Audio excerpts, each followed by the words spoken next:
और अपने गानों के द्वारा परमेश्वर का धन्यवाद करेंगे, उसकी महिमा करेंगे।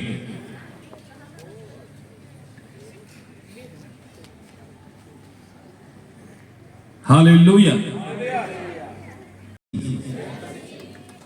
और तभी से आप लोग खड़ा है, इसलिए अपने स्थान में बैठ जाएंगे और सब मिलके हम ईश्वर पिता को धन्यवाद देते हुए गीत गाएंगे।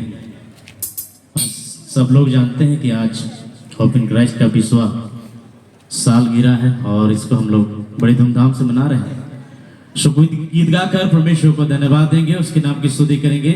हमें प्रार्थना करने की आवश्यकता है कि परमेश्वर इस संस्था को और भी दीर्घायु देवे, परमेश्वर आगे लेके चले, इसके लिए हम लोग प्रार्थना करना है।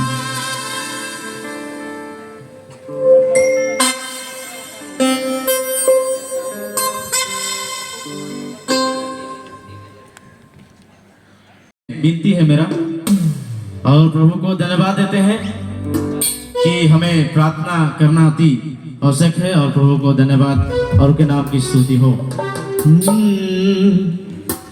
सुनो मोर चरवाहा, सुनो है रखवाला,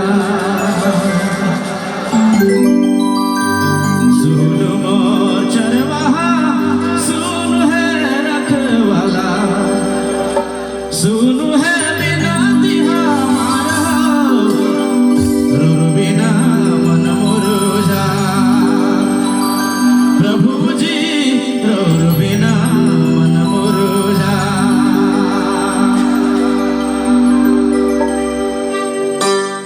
हम लोग ताली बजाएंगे और मेरे साथ में इस गीत में प्रार्थना है कि परमेश्वर हमें अनुग्रह करे।